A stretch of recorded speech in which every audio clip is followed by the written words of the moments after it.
After Waterloo, the Rothschilds were the primary creditors to nearly every European government.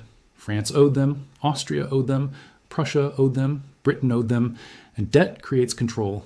Governments that owe you money cannot oppose you. They need you to refinance their debt. They need you to arrange new loans. The Rothschilds didn't conquer Europe with armies. They conquered it with bonds. And they did it so quietly that most people didn't even know it happened. But the Rothschilds understood something deeper than just lending to governments. They understood that the real power wasn't lending money that already existed. The real power was controlling the creation of money itself. And that meant controlling central banks. In 1694, England created the Bank of England, the first modern central bank. It was a private bank owned by shareholders, but it had a government charter to print British currency. The model was simple but revolutionary. The government borrows money from the central bank. The central bank creates that money out of nothing and charges interest. The government repays the loan with tax revenue. But because the bank charges interest, the government can never repay the full debt. The debt grows forever, and the central bank profits forever.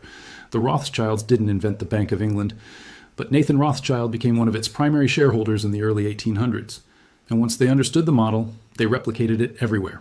In France, James Rothschild became a major shareholder in the Banque de France.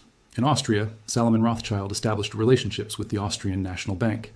In Naples, Karl Rothschild financed the creation of banking institutions. The pattern was always the same: establish or take control of the institution that creates a nation as money. Not the government, the bank. Because the government borrows, the bank creates. Here's why this matters to you right now in 2025.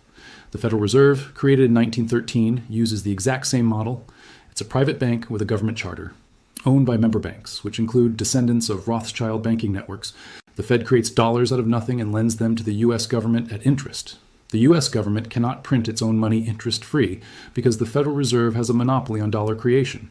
So the government borrows from the Fed, pays interest, and that interest is profit for the Fed's shareholders. This is the Rothschild system.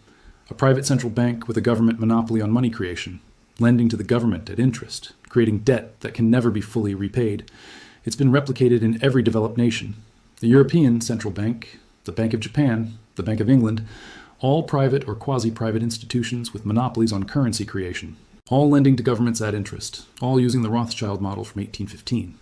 Now, let me show you the genius of multi-generational wealth preservation, because this is where the Rothschilds became truly untouchable. Most fortunes are destroyed within 3 generations. The founder builds wealth, the children maintain it, the grandchildren squander it. But the Rothschilds created a system where wealth compounds across generations forever. The mechanism: intermarriage, trusts, and primogeniture. The Rothschild sons married Rothschild cousins, Nathan's sons married Salomon's daughters, Karl's daughters